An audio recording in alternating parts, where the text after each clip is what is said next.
Комитете по туризму Ингушетии прошла аттестация гидов, экскурсоводов и гидов-переводчиков. Процедура является обязательной для подтверждения профпригодности специалистов в соответствии с федеральным законом об основах туристической деятельности в России. Аттестацию уже прошли 16 человек с выдачей сертификатов и соответствующих бейджев. На этот раз свою квалификацию подтвердили еще 2 гида-экскурсовода. Первый этап – это тестовые вопросы. В них включены все вопросы, которые касаются туризма, экскурсоводства. Вот такие вопросы про наши башни, про горы, про нашу равнинную местность. Второй этап – это ответ на вопросы по билетам. В целом аттестация гидов и экскурсоводов повышает безопасность и качество предоставляемых туристических услуг.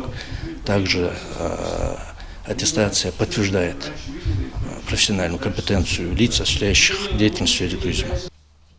Квалификационный экзамен состоит из 2 этапов – тестирования и практическая часть. От тестирования освобождаются соискатели, чей стаж работы в качестве гида, экскурсовода менее 3 лет. Комитет планирует проводить аттестационные экзамены раз в квартал. Сейчас была первая часть, мы сдали тестовые тесты. В основном это вопросы касались туриндустрии, то есть с работой гида, как он формирует свою работу, какие требования гиду устанавливаются нынешним российским законодательством. И вот в этом плане проходит аттестация.